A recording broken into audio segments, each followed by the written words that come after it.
Assalamualaikum dan salam sejahtera. Bertemu kembali kita dalam sesi kedua Sembang Santai bersama Alumni. Pada kali ini, sesi ini kita akan membincangkan berkaitan dengan rangka tindakan ekonomi digital Malaysia, iaitu Blueprint Ekonomi Digital Malaysia, Digital Ekonomi Malaysia yang telah dilancarkan oleh Yang Amat Berhormat Perdana Menteri kita Tan Sri Muhyiddin Yassin 6 hari yang sudah pada 19 Februari. Jadi besarlah harapan kalau kita lihat di dalam blueprint ini, ia berkaitan dengan bagaimana kita di dalam industri dan juga di akademia berkaitan dengan teknologi maklumat mampu membangunkan negara.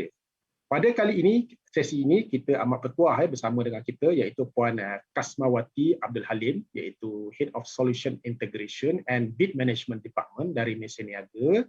Beliau sebenarnya seorang yang tidak asing lagi lah, sentiasa memberikan sumbangan di fakulti ataupun di Citra UKM sendiri. Kita bersiaran daripada Smart Selangor Anjung Digital di mana merupakan satu hub teknologi industri IR 4.0 di Fakulti Teknologi Sains dan Maklumat. Okay, kita akan mulakan secara santai lah, nama pun Sembang Santai. Apa khabar Puan Kas atau Kas? Alhamdulillah baik. Okey, baik. Dengar sibuk sekarang ni macam mana? Biasalah sebab awal tahun. Memang RMK12 pun kan baru lulus kan. So banyaklah tender keluar sekarang. I see. Okey, untuk makluman audiens tuan-tuan di puan-puan di luar sana, anda boleh bertanya soalan-soalan kepada Puan Kas atau Kas. Saya akan fitkan nanti soalan-soalan berkenaan. Juga bagi warga UKM, anda boleh imbas screen QR code untuk kemasukan kepada Aspel. Juga bolehlah lihat di bawah itu iklan-iklan akan datang program-program atau persidangan yang diadakan oleh pihak FTSM. Okey, itulah maklumat daripada saya. Okey, Kas, kita boleh mulakan. Kalau kita lihat rangka tindakan ekonomi digital ni sesuatu yang besar. Tadi pun you dah sebut pasal rancangan Malaysia ke-12, kemudian kita ada wawasan kemakmuran bersama 20, 30. So adalah beberapa kita punya soalan lah dekat sini. Tajuk pun kita nak membangun bakat digital. Kalau dalam Englishnya digital talent, hebat tu. Yang berdaya saing dan tangkas, agile. Okey. Apa yang mungkin Kas boleh define, maksudkan dengan perkataan tangkas, competent dari perspektif industri. Ya, terima kasih. Itu soalan pertama tu cukup mas. Okey, biasanya kalau kita bercakap pasal tangkas kompeten, kita senang kalau kita cerita from the angle apa dia punya opposite meaning dia kan. Tangkas agile ni kalau dia punya opposite dia adalah rigid. Dulu kalau kita buat programming banyak hard code. Maksudnya dia tak agile lah kan, hard code. Lepas tu macam lagi satu is kalau dari segi attitude wise dia adalah complacent. Maksud dia macam dah comfortable, rasa macam tak nak berkembang apa-apa, macam ni lah I nak buat sampai pencen. Itu adalah opposite of the tangkas lah, agile tu. So kalau kita tengok from application perspective, biasa student kan biasa buat coding semua kan. Agile application apa maksud dia? Agile application kalau dulu application yang lama bila ada change of business rule, dia kena tukar coding. Itu dari segi teknologi dia senang nak faham. Saya suka cerita pasal layman lah. Kalau agile application ni maksud dia, bila business rule bertukar je, tak payah tukar coding. Configure sikit-sikit je, sistem tu dah boleh adapt. So, tangkas ni pun dia ada kaitan dengan perkataan dengan adaptability. Sebab when it comes to the technology industry, especially IT, kita tak boleh berada pada tangkuk yang sama for long time. Industri teknologi keperluan sentiasa berubah. Dulu orang kata setiap 2 tahun teknologi baru kan. Sekarang ni every other time kita pusing belakang je teknologi dah berubah tau. So kita ni nak kena sentiasa catch up lah dengan apa yang terkini dekat dalam industri. Kalau tak nanti kita akan jadi dinosaur. Itu dia punya berkaitan dengan ketangkasan lah. Kan ada benda baru je, kita kena boleh be able to grasp dan deliver. Deliver from the angle dalam keadaan yang kompeten. Kompeten maksud dia, kita ni apa-apa hal, dulu masa saya baru start kerja. Orang kata Ya, ya. Lotus Note je, oh saya Wow. mesti niaga. Orang Ah, kata Cisco je, saya mesti niaga. Tu dulu kan. ya. Tapi sekarang ni, player Cisco dah ramai. Player Lotus Note dah tak ada tau sebenarnya. IBM dah Ah, jual. I So itu see. ada kaitan dengan tangkas. So kalau mesin niaga tak berubah, kita orang dah jadi dinosaur. So itulah when it comes to industri, dia sentiasa kena catch up and kita kena sentiasa jadi yang terbaik dalam industri supaya orang ingat tau. Nak benda ni cari mesin niaga. Tapi Oh. itulah macam doktor kata kan, ada orang kata mesin niaga ni wujud lagi ke? Itu sebabnya dari segi orang kata apa, adalah certainty yang kita bila kita berubah, ada certainty yang kita tinggalkan kat belakang. So itulah cerita dia lah. Dari segi if you ask me tangkas dan competent, that will be the way to translate. I see. Kita perceive macam tu lah from at least my point of view. I see. Okay. Terima kasih Kas ya. Okey. Dalam kalau kita lihat bila dikupas daripada blueprint yang sedia ada, negara memerlukan lebih kurang 500,000 pekerja dalam digital economy di Malaysia ini dalam 5.5 juta tu. Jadi bakat digital yang tangkas dan kompeten tak cukup ke tenaga kerja sedia ada yang kita kadang-kadang setengah-setengah dari kita di universiti, awam, swasta, kolej rasa dah berdaya saing yang kompeten. Adakah mencukupi skillnya atau bagamana tu Kas? What pandangan? Dari segi cukup tu, if you kalau tanya, I sentiasa tak cukup. Kenapa ilmu pun sama. Kalau kita rasa hari ni kita terror, besok mungkin kita dah tak terror. Ilmu pun sentiasa tak cukup. When it comes to kata dunia sekarang ni. Kenapa tu? Okay, analoginya, bila kita tengok kan, contoh satu angle cyber security lah Bila ada something happen, kan, autopsy of the data tu nak tahu kenapa terjadi, mana datang sumber dia, adakah kita buat dekat lokal ataupun kita buat dekat, kita hantar data tu ke negara luar. Buat masa sekarang, untuk autopsy any cyber security yang key critical, kita masih hantar kat luar. Menunjukkan local talent kita when it comes to that particular area tak cukup. So itu satu. Kita tengok trend. So lagi satu, kalau kita tengok, universiti memang lahirkan talent. Very good talent, and then kadang-kadang bila you keluar ke industri, most of the time apa yang you belajar dekat universiti tu sebenarnya tak cukup. Walaupun you rasa macam I dah dapat 4 flat. Kenapa bila I keluar, I kena belajar benda baru. Benda yang I belajar kat universiti tu macam I letak tepi, I kena belajar benda baru. Kenapa? Dulu masa saya belajar Bolensi, I belajar COBOL, I belajar Fortran, kan? Bila keluar, kan, I tak guna satu pun 3 teknologi I pakai ni sebab bila I keluar, I kena belajar benda baru. Masa tu I kena belajar ASP dia panggil. Sebelum C#, sebelum Visual Studio keluar kan, ASP dulu, very line coding. Tapi Bolensi, COBOL semua, Fortran I tak pakai. So adakah bermaksud yang saya belajar kat universiti tak cukup? Sebenarnya yang kita belajar kat universiti itu asas. Kalau saya tak belajar Bolensi, saya tak belajar COBOL, saya tak tahu macam nak buat programming, saya tak tahu macam mana nak pick up ASP Plus tu. ASP Plus tu saya belajar sendiri, of course bos saya tak terus hantar. Pick up sendiri. Tapi Bolensi tu adalah language yang paling susah dalam dunia programming. COBOL of course the second one. Tapi sebab you dah belajar benda susah, you belajar methodology of the programming. Itu yang universiti bagi kat you tau. Dia macam kalau you lapar, universiti tak bagi you ikan tau. Universiti bagi you jala. You pergi keluar, nak menjala tu, you pergi keluar bila you lapar, keluar pada universiti, you guna jala tu untuk tangkap ikan. Sama, bila kita dekat universiti, kita belajar the methodology of programming. Kalau you nak programming you belajar the methodology macam mana nak buat programming. Bolensi dah ajar you macam mana nak buat syntax segala benda. So boss you bagi you, I nak you buat sistem pakai ASP. Then you dah ada all the skill and knowledge. You dah ada jala, now you go tangkap ikan. Sebab maybe dekat university simulation, you tangkap jala dekat kolam or tasik engineering tu kan. Bila you keluar, you kena guna jala tu nak tangkap ikan dekat laut dalam.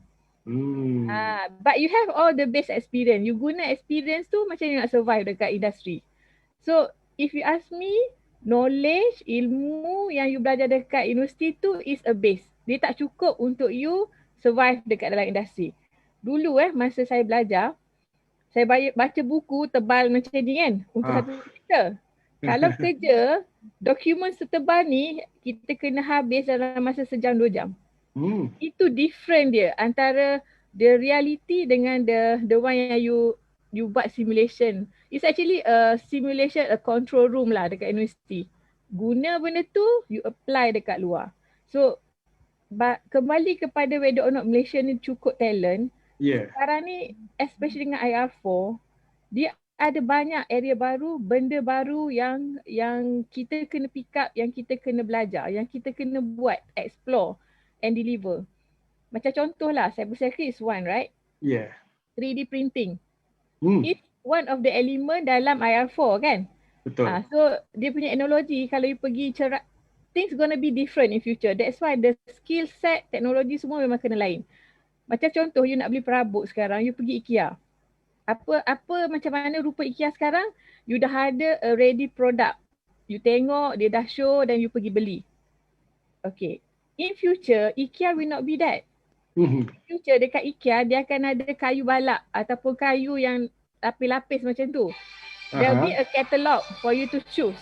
Okay, sorry I lupa nak Okay, okay, so IKEA in future will be macam mana tau. Dia akan ada kayu, dia akan ada catalog. You pilih apa you nak, you tekan print, then dia akan produce the product yang you nak, perabot macam mana you nak. So that is the 3D printing punya teknologi. That's how things gonna change. Dia tak sama dah. Itu yang kita tahu. Yang kita tahu macam mana kan, military. Sekarang ni kita kena hantar senjata dah siap kan. With the 3D printing teknologi, dia akan hantar the raw material. Pergi kat padang pasir, guna 3D printer, itu yang akan print dan produce the weapon yang dia nak. Wow. So menarik. Imagine macam mana dalam current state kita nak sampai that state. Actually that kind of military tu orang dah buat sekarang. Cuma kita je tak valuable about it. Okay. So sila. Itulah ceritanya. Nak kata cukup memang tak akan pernah cukup because keadaan memang akan berubah. So dengan kita pun kita kena berubah lah. Belajar benda baru. Okey, terima kasih Kas. Ini ada satu soalan dari FB Live dari Lily Ariati. Beliau bertanya, mungkin berkaitan dengan jawapan tadi ya. What is the new trend dalam industri sekarang? What is the new trending? Mungkin ini berkaitan IR4, you tadi dah sebut 3D printing, AI. Apa yang latest? Sebenarnya yalah IR4, IR5, semua benda tu is jargon lah kan. Tu IR3. Tapi kalau you tengok IR4 perhalusi, dia ada dalam 23 elemen of IR4, IoT, artificial intelligence, cyber security, 3D printing is just few lah dalam orang kata apa IR4. Tetapi itu semua benda pun jaga teknologi juga. Kan? So kalau kita fikir dari segi layman, kita boleh tengok from the angle new norm lah. Dengan keadaan COVID sekarang dah ada few new norms, right? Dulu adalah nak makan, pergi kedai, beli. Okay. Bila nak order in pun kita dah pandang semacam. Bila anak kata, ibu nak order lah. Macam kita pun pandang dia semacam, macam tu kan. Apa salah nak pergi beli? Sekarang tak ada. Abang nak makan apa? Jom COD. Jom COD, order. Kan? So itu nak cakapnya is still daripada physical duit dah jadi digital money. Okay, so kalau sekarang orang still pakai online payment kan? Kejap lagi ada besar kemungkinan duit tu dah tak pakai dah physical. The Bitcoin and things akan take over. Sekarang dah ada, cuma belum jadi trend lagi. So government mention pasal nak jadikan 80% of the government service tu is online enable. Betul. And then payment, online payment. Itu adalah orang kata yang kita nampak sekarang. Moving forward benda tu mungkin no longer the online banking kind of thing lah. Bank sekarang memang looking into the online mobile banking segala benda kan. But 5 years, 10 years mungkin Bitcoin akan take over. That kind of thing yang kita kena imagine macam mana rupa hidup kita nanti. You look at the student, darjah 1 yang macam, you imagine darjah 1 macam mana, tiba-tiba tak pergi sekolah, tak jumpa kawan apa semua, hari-hari kena menghadap komputer, cikgu masuk kelas, baru bercakap setengah jam, bagi you kerja 20 pages, pergi buat sendiri. So that kind of, you imagine macam mana anak kita yang akan datang, impact dia, sebab budak-budak kecil, apa dia faham pasal akademik kan? Tapi kalau boleh pakai baju, dapat duit, pergi sekolah, pergi kantin, jumpa kawan-kawan, seronok kan? Dia punya orang kata apa? Drive untuk pergi sekolah. Sekarang ni macam mana parents nak drive anak-anak dia untuk belajar? Bangun pagi tak pakai uniform, tak jumpa kawan-kawan, tak ada duit sekolah, tak dapat pergi kantin, tak jumpa cikgu. Tapi nak kena menghadap komputer yang selama duk main game je, tiba-tiba nak kena buat kerja sekolah 20 muka surat.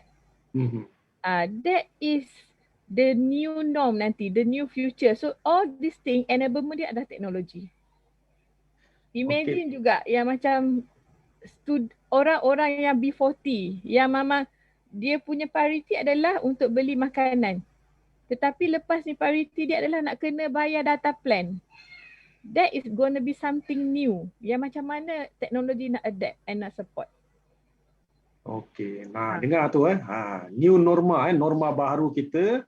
Mungkin nanti bukan sekadar anak-anak sekolah kita kan menghadap komputer, tetapi mungkin pekerja gig ekonomi yang you sebut tadi, mungkin ataupun pekerja freelance yang akan membantu kita lah dalam industri ni. Okey, bercakap mengenai ekonomi gig ekonomi gig yang disebut di dalam blueprint juga berkenaan ekonomi gig dan juga keusahawanan sosial lah yang disebut dalam teras berkenaan. Apa sebenarnya pandangan daripada perspektif industri mengenai sumbangan ekonomi gig dan keusahawanan sosial, terutama keusahawanan sosial? Orang fikir, buat apa dia buat kerja-kerja NGO ke, secara online ke, apa yang masuk usahawan ni? Kalau gig ekonomi mungkin macam tadi Kas sebut, mungkin beli makanan, COD, gig yang berkenaan freelance. So macam mana pandangan dari industri perspektif Kas berkaitan dengan gig ekonomi dan keusahawanan sosial? Doktor, I rasa you need to repeat sebab tadi I macam lost you. You need to repeat the question. Okey. Ini kita nak recap tadi kan berkaitan you sebut bila norma baru kita ada berkaitan mungkin gig ekonomi, Food Panda, Grab Food yang hantar kita makanan kan. Kemudian tu kita ada pula sekarang disebut social entrepreneurship atau dalam bahasa Melayunya keusahawanan sosial. Jadi dua perkara elemen ni disebut dalam blueprint tadilah yang dilancarkan. Jadi bagaimana pandangan daripada industri lah mengenai sumbangan ekonomi gig dan juga keusahawanan sosial ini? Okay. When it comes to gig ekonomi, usahawan social usahawan, social entrepreneur yang online, all those things. Okay, from my personal view, these are the potential future industry untuk even negara kita ataupun untuk dunia. Sekarang ni mungkin you nampak the big players tu adalah the industry kan. Macam kalau tengok Cisco, IBM, Huawei, they are the industry when it comes to technology. In future, they may not be relevant anymore because in future, the shape of the economy, the shape of lifestyle gonna be different. This gig economy yang kita ada sekarang ni, they are creative tau. When their business model also like very orang kata very new, very the future way of doing. So ada kemungkinan all the big players sekarang tu dia dah jadi macam tak relevan, jadi dinosaur in future if they did not manage to adapt dia punya business model to the new technology and the new way of life. Whereby the gig economy sekarang dia akan start small, then they will become the future trend. They will become the future economy. And the big company, kalau tengok macam IBM, Cisco, semua benda, they occupy, they beli company kecil-kecil ni to become part of them. Because these are the new norm, the new future, the new thing yang buat. Gig economy, they are very creative. Diorang tak ada overhead. Macam company besar, they they have a very big overhead sebenarnya tau. They have their own internal culture, they have internal policy yang dia orang nak kena abide to. So to adapt to change kadang-kadang untuk company besar ni dia macam quite susah. Okay, macam mana you nak gear a big ship compare dengan small boat. Nak tukar arah kiri kanan kan, big ship lagi susah compare to small boat. So the gig economy is actually, the way I look at it is the small boat. Small boat tu nanti dia akan jadi part of the big boat kalau dia ni ataupun dia sendiri akan grow. Sebab dalam digital ekonomi kita ni, kita talk about kita nak have our own local unicorn kan. Which we don't have yet. Local talent tu. So adakah benda tu akan datang daripada big company ataupun dia akan jadi start daripada small economy. If you look from the concept of Uber, concept of GrabFood, dia orang start daripada small idea. Small, very simple idea, dia develop and benda tu jadi big. So potentially the unicorn yang kita nak hasilkan daripada kita punya digital economy ni, dia akan datang daripada all these gig economies ataupun all these small SMEs where they have a very small idea. Tapi mungkin bila dia orang dapat sukses, dibeli oleh company besar. Of course, some big company also they have a very good R&D fund, some tapi not all ada that kind of flexibility when it comes to big company because they have their own overhead. So the way I look at it, gig economy dengan the current company yang ada sekarang yang besar-besar, dia kena sama naik and mungkin they will meet somewhere lah untuk usaha sama ataupun the gig economy yang akan take over the industry in future. Okey, bercakap mengenai unicorn ni, kita nak menghasilkan unicorn ni daripada yang kalau kita tengok mungkin kita lihat macam you sebut tadi Uber, kita punya Grab bermula 2011, sekarang dia kerjasama dengan SoftBank, dia venture into Asia dan sebagainya. Bagaimana mungkin pihak industri dapat membantu unicorn? Mungkin Mesin Niaga ada cara atau membantu unicorn di luar ni, atau mungkin juga secara tak langsung Mesin Niaga atau pihak industri membantu kerajaan dalam merealisasikan hasrat yang tersurat dalam blueprint kita yang hebat ni lah. So macam mana Kas pandangan? So if you talk specifically pasal Mesin Niaga pun is actually a company yang dalam stage to innovate. Innovation, change actually dekat Mesin Niaga dah start to happen. I think more than 5 years dah. Okay. So because the way actually daripada day one lah, we always transition. Starting daripada company yang jual typewriter. We start with a company yang jual typewriter tau. Daripada typewriter we become sole distributor untuk jual server IBM. Solely IBM punya produk. That's why dulu orang kata Mesin Niaga is IBM. So bila Mesin Niaga je IBM. Then after a while kita start to open untuk the rest of the product. So we become service punya base company. No longer hardware base. Dulu jual printer hardware saja kan. So kita start to venture into services. Sekarang ni knowing IR4 in place segala benda, so kita pun dah start to innovate, looking into building our own product. Okay, our own product from the angle macam sekarang ni we talk about all the digital economy, all the online transactions, segala benda. So we already start to have a focus to develop our own product where we can call our own and to be part of the player dekat dalam all the online transaction punya area. That's one. Okay, secondly dari segi so daripada situ hopefully lah produk kita ni boleh jadi one of the contribution kalau lah eligible enough transaction untuk kita be one of the unicorn for Malaysia. That's one. Tapi sebenarnya unicorn is billion size of company, right? At the moment Mesin Niaga belum lagi billion, we ada triple million punya company. So belum billion lagi. So we also want to be, kalau boleh lah nak become one of the unicorn jugalah sebenarnya. That's one. Dari segi small players. Okay, so cara kita work with at the moment is we welcome for ideas. Okay, welcome for ideas to be part of our team, and then we have a small R&D team lah. I would say pretty small for size of orang kata dekat Malaysia ni, but at least we have something. Satu. Yang kedua, kita pun dah start to work with academic. Wow, bagus tu. Academic untuk work together sebab bezanya adalah as a technology player, kita ada all the skill set.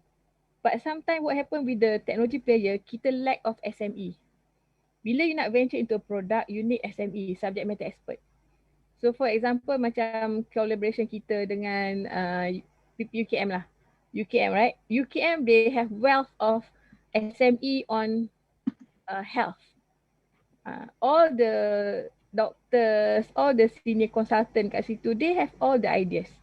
Dekat situ kita complement. They have all the ideas, they have all the knowledge, kita ada all the technology. So collaborate together to come up with a product. Okay, so sama juga. Sebenarnya apa yang ada dekat universiti is actually wealth of SME, subject matter expert. It's a matter of you optimize, you utilize ke tak all the subject matter expert to become a product yang boleh commercialize. Commercialable punya product. So kita sebelum ni I rasa sangat jarang tau collaboration antara industri dengan akademik. Whereby these two dia punya offering yang I would say untapped. Sebab dia punya bridge tu tak ada orang yang nak bridgekan antara teknologi dengan akademik satu. So industri kalau nak SME bayar mahal-mahal belum tentu dapat outcome, right? Same goes. Kalau dari segi belah akademik, you have all the subject matter expert, you have all the knowledge, but untuk you commercializekan a product tu maybe take you longer or maybe sometime never. Almost never. Sebabnya because satu teknologi dari segi marketing, all those things, that is the limitation when it comes to industry. Itu satu. So dari segi itu antara kita lah try nak buat produk, nak collaborate, right? Okay, dari segi kita dengan government, macam mana kita nak buat? Sebenarnya what government need dalam to realize the digital punya blueprint ni, they cannot survive dengan the old partnership model tau, which is the vendor customer punya relationship. Okay. Vendor customer relationship ni antara customer dengan katalah antara SI dengan government, you ask me, is actually one night stand kind of relationship. You give me a project, I deliver, okay, I support you 2-3 tahun and then you cari orang lain, bye-bye. What government need to realize this sebenarnya is a long-term partnership. That's why kalau dalam blueprint tu you tengok, dia bercerita berkaitan dengan creative partnership. I'm not referring kepada dia panggil apa, kalau sebelum ni dia panggil yang concession yang panjang-panjang yang jadi dari konglomerat. Dia jadi macam dia jadi complacent kind of contract tu kan. We are not looking into that, tapi a partnership yang sangat positif yang these two parties they have satu goal. They share the similar goal, they share the similar risk. That kind of partnership. Dia bukan the monopoly kind of partnership. Certain contract dulu dia dapat concession, dia jadi become monopoly, dia become complacent. So level pun dah hanyut all those things, right? Yeah. For this to happen, digital economy ni, you need that kind of partnership and long term, you share risk. To certain extent actually, you share the investment juga. Bagus. So we have yet to have that many successful creative partnership yang both parties share the same goal. Dia macam benda ni macam wow kan, betul ke boleh jadi. I think there is already some attempt untuk buat. Ni Malaysia Niaga boleh champion ni. Malaysia Niaga try nak champion but we are not the only player. Kalau yelah kan, kalau Malaysia Niaga jual pen pun orang beli. Sekarang ni there's a lot of SI in the industry. So lot more player. Dulu tak ramai. So sekarang dah ramai. The way it goes pun dah lain. Competitiveness pun dah lain. The market very challenging industry. But it's okay.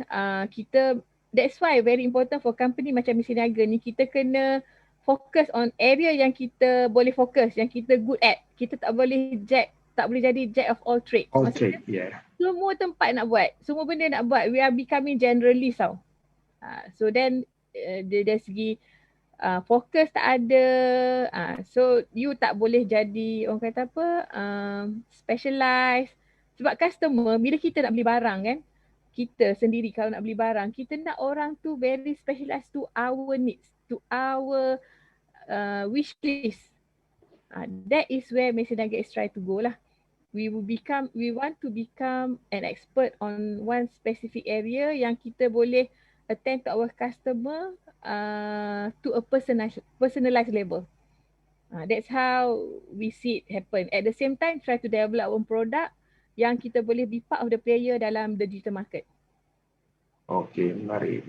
Ini Kas, kita ada satu soalan ini Yeah. Tanya, adakah potensi keterlibatan generasi akan datang yang sekarang lah mungkin adik-adik kita di universiti ini, di mana pihak industri Kas mewakili industri ini memandang cenderung adakah CGPA yang tinggi, akademik dia yang tinggi, 4 flat ataupun lihat kepada kemahiran. Kalau kita lihat mungkin macam Google dia kata, oh you ambil exam online whatsoever, we don't need your 4 years university punya degree, then you will talented, you boleh jadi hacker ke apa.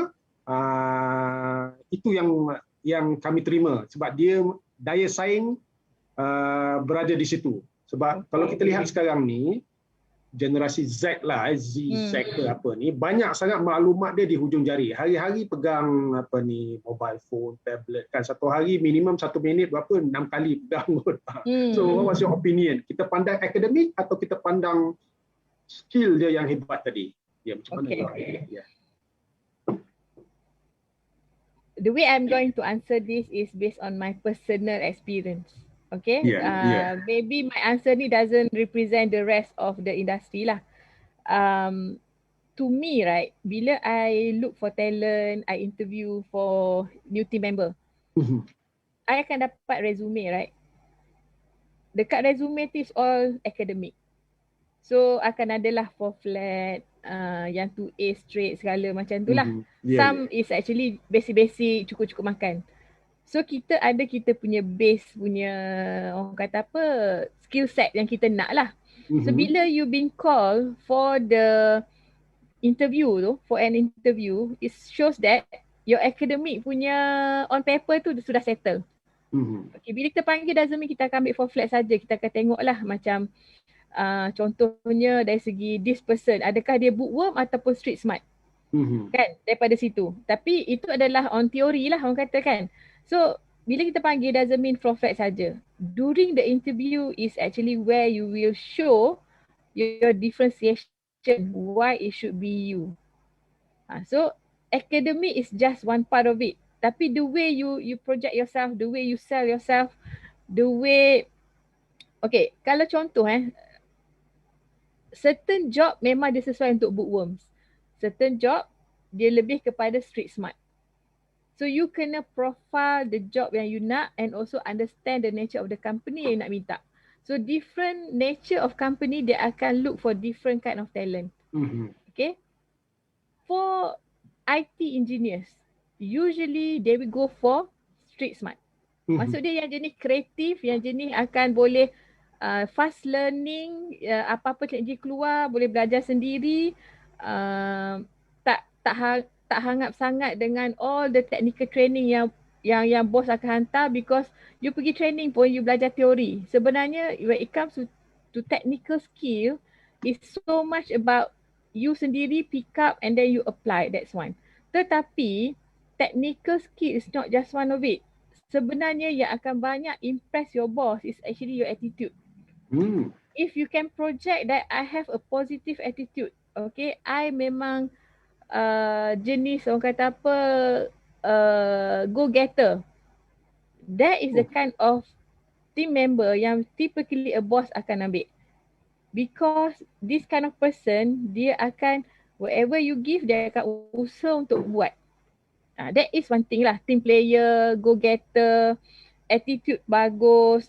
Those are the things sebenarnya. Skill set, academic, technical skill, semua benda tu is secondary if you ask me. Because if you have a good talent, you can groom. You boleh nak technical skill, you boleh ajar. Tapi when it comes to attitude, soft skill, benda tu is not easy. The moment it's already part of the attitude, benda tu akan kekal lama. It just jadi habit. Nak ubah tu gonna take longer. So to me itulah bendanya. Technical skill and academic is not just the only thing. It's the way you sell yourself during the interview tu very very important. Dengar tu di luar sana, not only your four flat ke, your apa ni orang kata sentiasa ulat buku sebagainya, tetapi juga attitude, sikap kita berusaha, itu yang dicari jugalah ya, balance lah ya. Betul. Okey, bagus tu. Pesanan lah kepada ni ramai yang mendengar kita sebenarnya di luar ni. Pesanan untuk adik-adik. Adik-adik lah ya. Okey. Kalau kita lihat sekarang ni, nanti soalan selanjutnya, you are in the industry, pihak industri, bagaimana sebenarnya boleh membantulah kerajaan, kementerian, agensi, merealisasikan, menzahirkanlah hasrat yang kita tengok dalam lebih 100 muka surat blueprint ni. Kalau kita lihat ni memang strateginya, trust dia agak bagaimana baguslah menjadikan Malaysia ni negara maju, bagaimana pihak industri macam Malaysia Niaga ni boleh bantu secara langsung dan juga secara tidak langsung lah, terutama mungkin kerjasama dengan universiti atau bagaimana tu, Kas? Silakan. Sebenarnya kalau you talk about I have all the skill set, basically itu adalah given to all SI. Maksud dia have all the competent skill set. We have all the track record lah, all the financial strength. Benda tu macam given lah. Dia bukan like one or two player yang ada that kind of offering dekat dalam industri ramai. When it comes to Malaysia Niaga, one of the reason why I'm long dekat situ is actually the value yang kita believe tu. Benda ni nampak macam bukan straightforward tau. You tak nampak benda ni seketul kat depan. Oh, inilah bendanya. Okay, kita punya motto is actually we deliver our promise to the customer. Okay, style Malaysia Niaga ni, the moment we are in a project, kita akan usaha sampai benda tu sukses. We never walk away from our customer. When we promise a customer, we going to deliver this, kita akan deliver. So that is one thing. So kadang-kadang projek tu sakit sampai kita orang kata, bukanlah kita nak sangat projek sakit, no. But problem happens, right? Dalam projek ni problem happen. But the thing is kita stay, kita tunggu, kita settlekan, we do whatever it takes untuk deliver the project. That is our promise to our customer. Tak semua SI ada this kind of value. That's one. This is a very, very orang kata apa, bukan one or two kind of answer tau. This is orang benda yang tak nampak. But siapa yang pernah buat kerja yang Malaysia Niaga, I think they will be able to appreciate benda ni. Okay, yang berkaitan dengan nak buat kerja usaha sama dengan industri, usaha sama dengan government, usaha sama dengan universiti, I think yes, benda tu memang kita buat kat Malaysia Niaga. We are open for new collaboration. Cuma I do believe SI lain pun ada buat benda yang sama. Benda tu actually not just one company, but yes, Malaysia Niaga ada buat benda-benda tu. The other part is, I rasa lah, a company yang share customer punya goal, customer punya pain point as part of their fight. That is one thing yang I think we can offer to the industry. When we go to the customer, kita tak look for a short term punya relationship. Malaysia Niaga is all about branding. Branding ni maksudnya kita dah exist in the market for the last more than 35 years. We want to be exist in the market for at least another 35 or longer than that. Okay. So that's why kita bukan masuk satu project tu from the sake of nak masuk, okay, dapat dulu kita fikir kemudian. We don't do that. Bila kita nak involve dengan satu customer, maksud dia first we really want to understand them, we really want to deliver their settlekan pain point diorang and deliver apa dia punya to be punya state yang dia nak. So that's why kalau tengok, buat kerja dengan Malaysia Niaga kadang-kadang complicated lah. Diorang fikir complicated sangat lah. Betul, kita ada this tendency untuk kita fikir complicated awal-awal. Kita bukan from the angle dapat dulu baru fikir. Most players dekat market, tak apa, submit je, menang. Dah menang baru kita fikir. No. Kita punya offering is actually we want to have 100% success rate. That is our offering to the industry. That's why kita fikir complicated dulu awal-awal. Fikir whatever it takes, apa yang perlu for this project to be successful. So Wah, that jadi is our offering lah kepada industri. I see. Dia ada apa ni tadi sebut tu apa, the promise to the customer tu, ada Yes. janji dia. Wah. Yes. Kita punya motto, that is our vision mission, delivering our promise to the customer. I see. Ah. Okey, kalau begitulah mungkin nanti adik-adik junior ni bolehlah nanti buat internship ke di sana lah, boleh belajar dari A to Z lah Yes. Macam tu kot. Sebab actually I baru je share satu link dekat alumni berkaitan dengan Proto-J punya program. Proto-J, okey.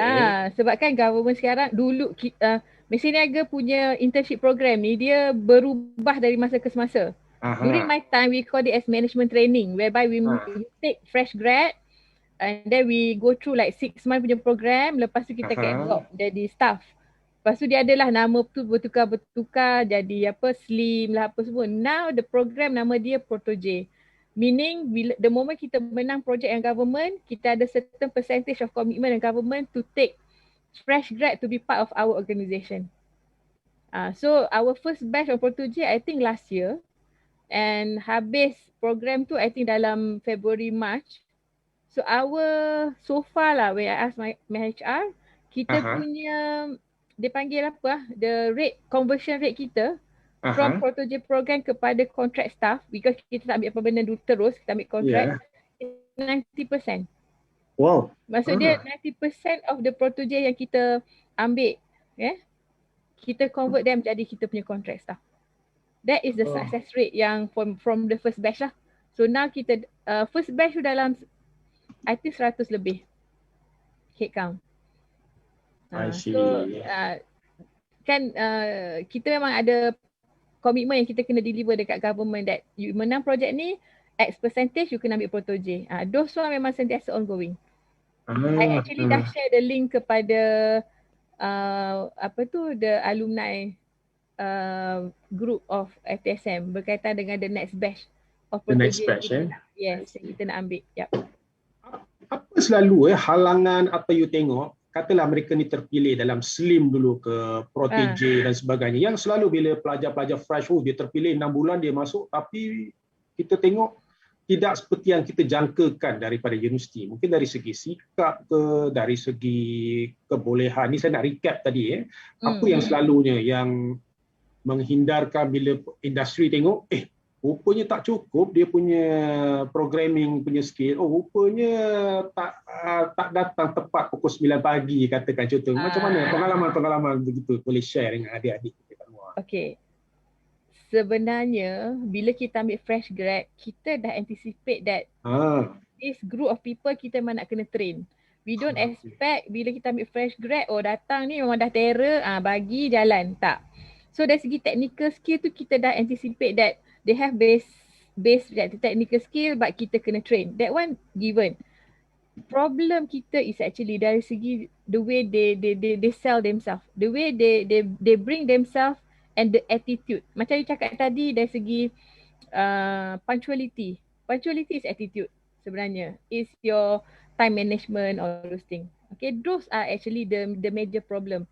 Confident level, the way you sell yourself, the way you portray yourself. Dressing juga millennials, right? Datang ke office, right? Okay, because Mesin Niaga ni dia open sikit when it comes to dress code. Kita memang bagi casual punya wear, okay? Tapi bila nak pergi jumpa customer, kena pakai office attire lah dekat office. Tetapi doesn't mean that you kena datang office tu, bila kita tengok, kita kena ada some level of, okay, this is professional, bukannya student.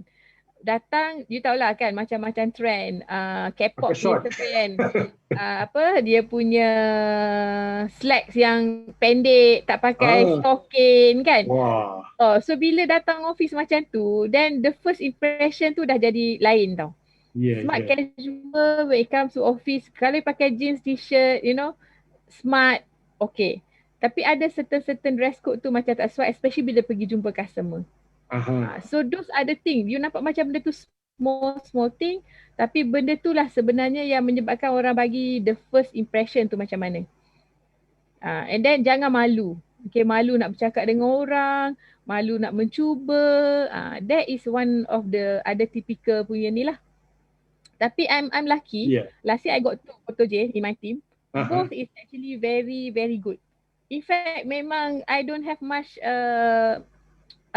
challenge untuk present to my team, to my management, sebab nak convert Protoje kepada contract or part of our team, kita kena go dipanggil hiring council, kena pergi justify. For my case kan, I memang tak ada masalah untuk justify, kejap je dah dapat approve. Wow. So memang to certain level, dia take a while sahaja untuk kita, orang kata the talent is there. Kita just lap sikit-sikit dah okay. Sebab Mungkin attitude memang sangat bagus. Yes. Kemahiran Kas kot sebagai mentor tu, itu yang membuatkan mereka mengikut kata atau teruja lah. Terus dapat absorb kot. I think one thing, satu lagi, bukanlah kata nak menjual mesin niaga sangat, but there is one program yang my management embark on, yang I rasa benda tu menyebabkan from management perspective it become very very good tau. We call it as 4DX. It's actually 4 execution plan. Sebab we find out all the while kan, dari segi idea konsep tu ada, cantik, tapi when it comes to execution problem. So kita ada a very good idea, tapi when it comes to execution fail. So then my management start to embark on 4 execution plan, 4 discipline of execution.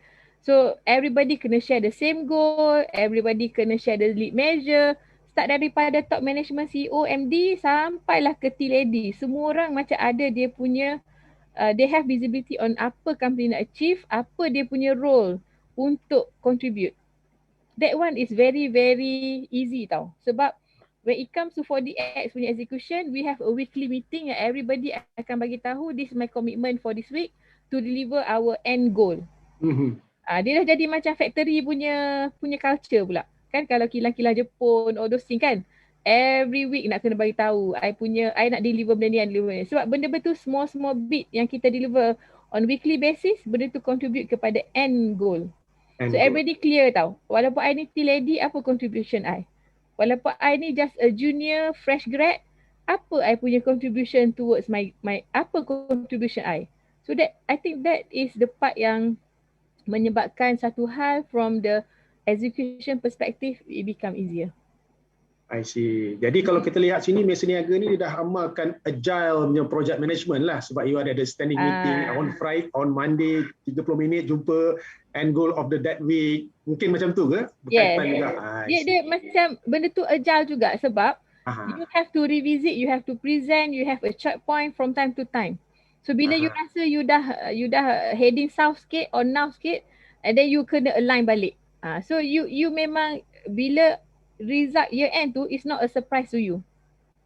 Sebab benda tu you sentiasa ada on weekly, monthly punya checkpoint.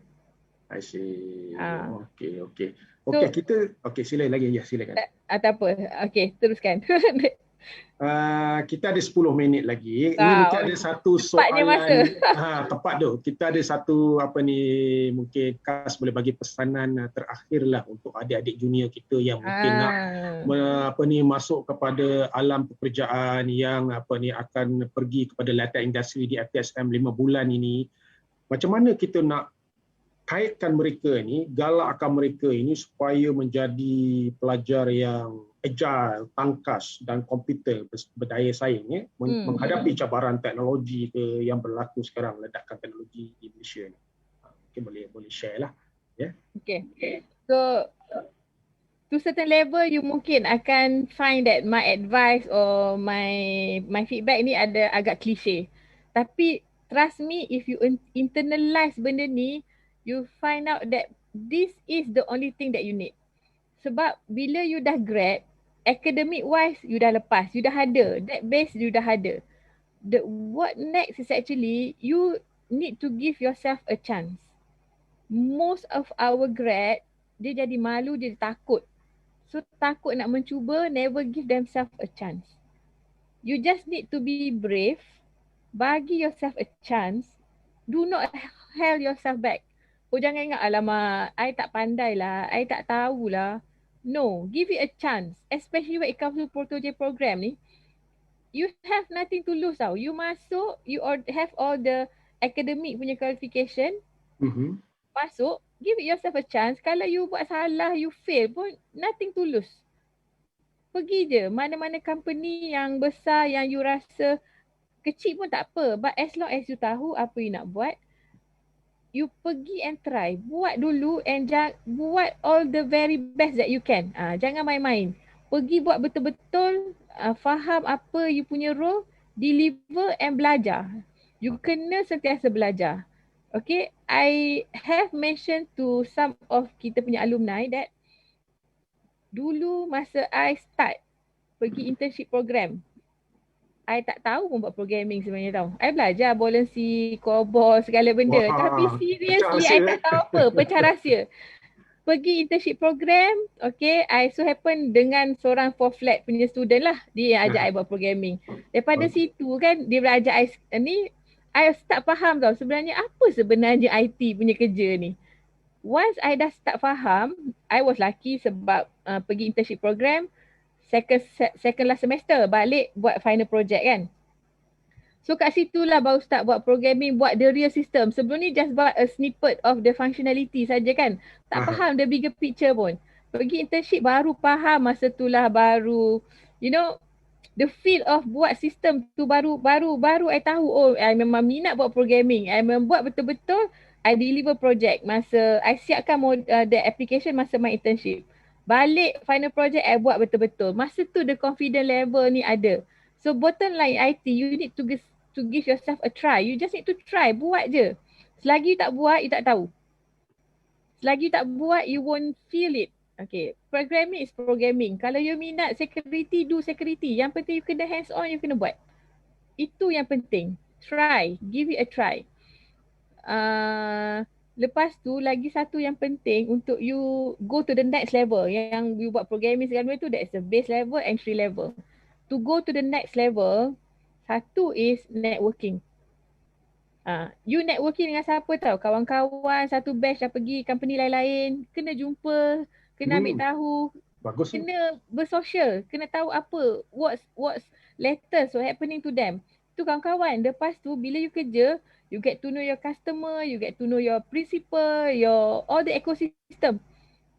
You kena socialize dengan diorang. I know that MCO, PKP, social distance, very limited. Tapi there is still way for you to socialize. That is networking because macam I sekarang kan, kawan-kawan zaman sekolah, zaman universiti sekarang dah jadi big boss.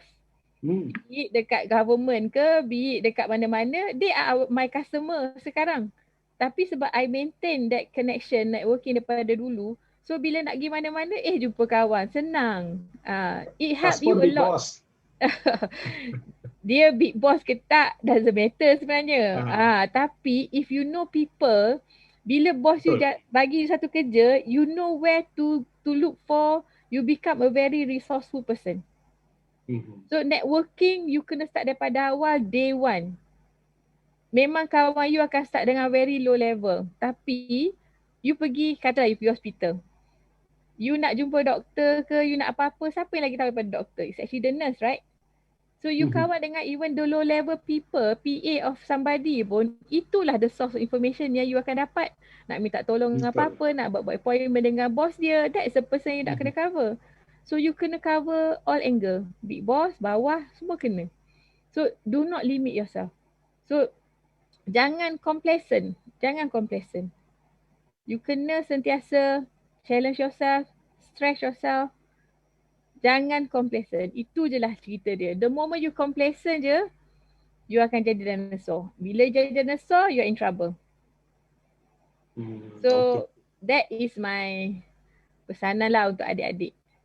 Nampak tu pesanan tu, networking is very important. Yes, very important. Terutama saya lihat kadang-kadang pelajar kita dalam computer science, dalam IT ni, multimedia, dia agak kurang lah. Mungkin kompetensi tu ada, kita kena latih lah mereka ni, networking, bercakap, bersosial.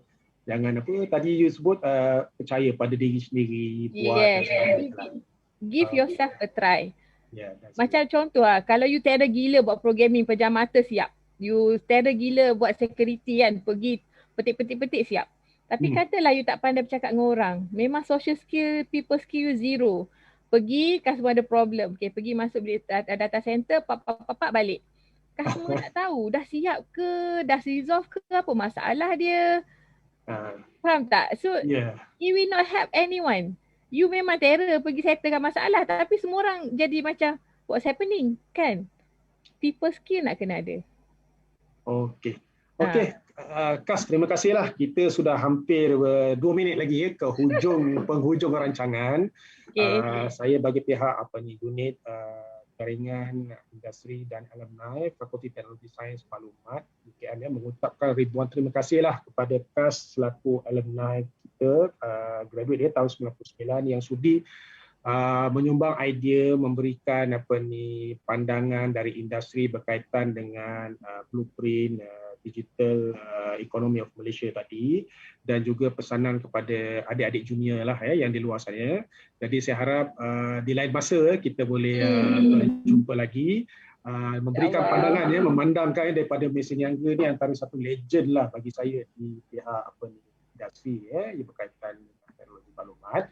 Dan bagi para audiens di luar sana, anda boleh mengimbas scan QR code untuk masuk ke Aspel lah.